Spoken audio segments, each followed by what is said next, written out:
Here's a great problem to have.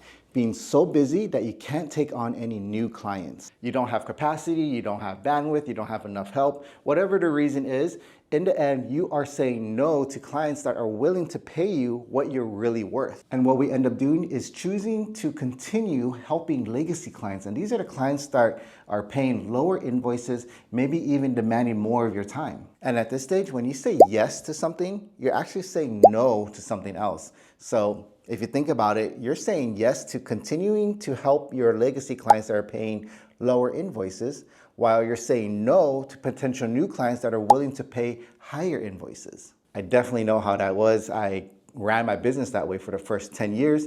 And once I changed my mindset, once I knew exactly what I wanted to target and the type of clientele I wanted that are willing to pay the value that I believed I was worth, then my whole firm changed. And I created this exercise that allowed me to visualize and see, okay, how do I go about choosing which clients to keep, which clients to refer out to? And once I did this activity, and which I'm gonna share with you, is that I was able to say yes to higher paying clients and then no to all my older legacy clients that I felt like I wasn't providing as much value to them anymore. So what I did was I took all my invoicing per client and I broke it down into ranges. So I would say, okay, how many clients paid in this range? For example, how many clients paid in the range between $100 and $199? And then how many clients paid in the range of $200 to $299? And what's interesting is that once I plotted this inside a graph, it came out to be a perfect bell curve. And here's a sample of what I was looking at. So the bottom line right here, this is going to be the range that people are paying for your invoice. And then the up and down right here, the y-axis is going to be your number of clients in that range. So this is what it would look like, but let me break it down so it's a little bit easier to understand. And if I get rid of this box, you'll see that the green lines marks the range, right? So right here would be the $200 range. So $200 to $299, that's about 50 clients in that range. And then when you're looking at from $300 to $399, this range right here, and on average it's about 100 clients paying in that range, and you go on. And what you'll see, what's very interesting to me is the median. It's not necessarily the average, but it's the median. What's the middle of the pack type of invoicing that I'm having clients pay? And that was in the $500 range. So about 200 clients were paying around $500 per tax return. And then that's when it started going down, where less clients were paying at the higher rate. And then I had a few clients that were paying over $900 per return. So once I got this range, I wanted to break it down. So this is what my graph looks like right now in red, right? And my goal is, what do I need to do to shift my graph over to the right and maybe even down a little bit, right? So meaning that I want my graph to be here.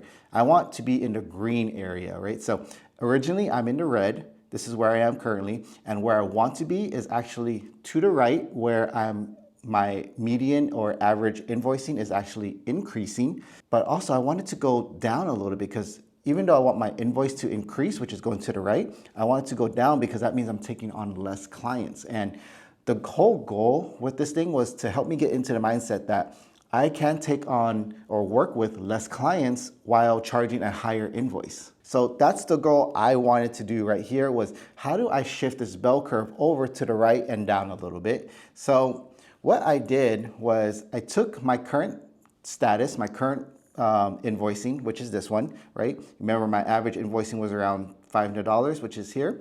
So I actually broke it down into quadrants. And what I did here was go like this and that, okay? And you'll see that the target audience right here, or the client that I would like to really cater to the most, and hopefully new clients coming in will fit in this quadrant right here. This is the best quadrant. These are my target market, my niche, whatever you want to call it. This is the quadrant that I want all my clients to pretty much be in, right? And then this quadrant over here, they're good.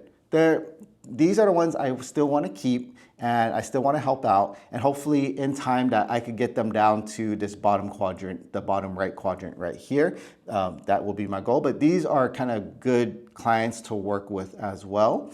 And there are also bad clients. These are usually the legacy clients that are paying lower fees, and these are the ones that have been with me for years. So this is when I had to see, like, okay, this quadrant right here, I definitely need to do something about that. I either need to get rid of them, or what I did was actually refer them out. And I actually sent an email to all my clients in this range, very specifically, but also I sent it in this range as well. So anyone on the left side of this quadrant, I knew that those were going to be the ones where, okay, I have to make some kind of change because I need to make room for new clients that are in this quadrant right here.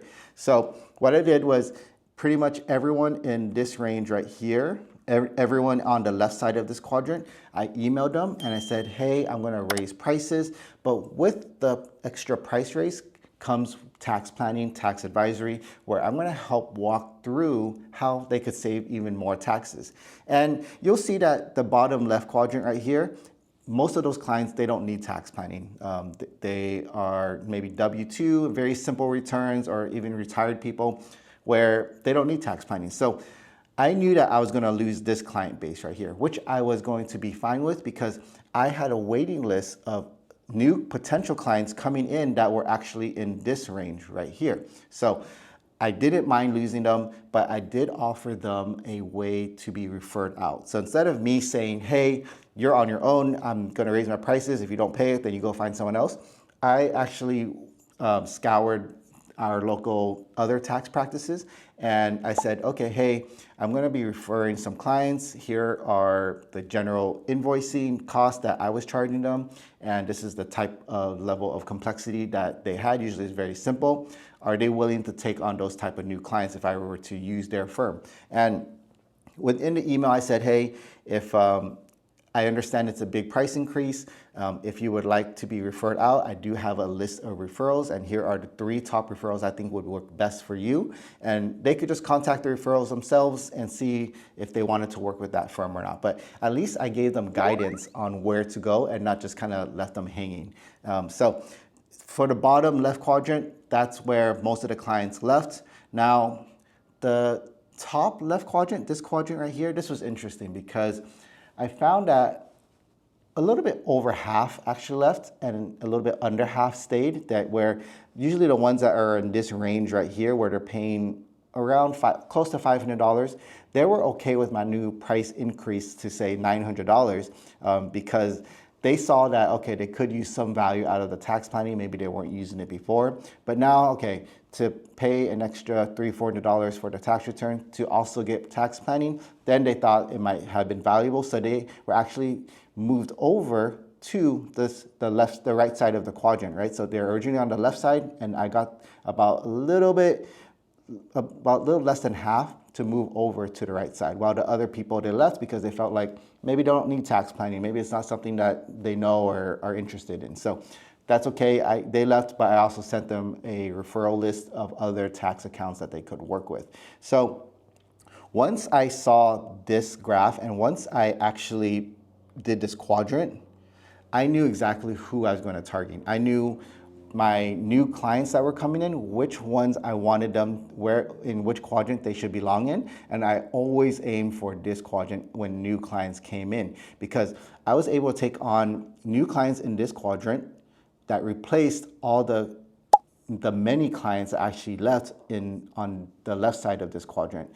So for example, if I took on 5 clients in this quadrant right here, it actually made up for about 15 clients in this quadrant right here, which was perfect. I had less clients that I was working with, but I was also charging at a higher invoicing average, which is always the goal. It's like you want to be able to have less clients, but charge the maximum possible, right? So seeing this exercise, hopefully this will help change your mindset at least, to knowing, okay, what is it that you should be aiming for? And knowing that, hey, a big chunk of your legacy clients are going to fall under this, and you'll be surprised how many is actually in this quadrant right here. And once you see how many are actually in this quadrant, it will change your mindset, because we want to move everyone over. We want this to move down to this, like that.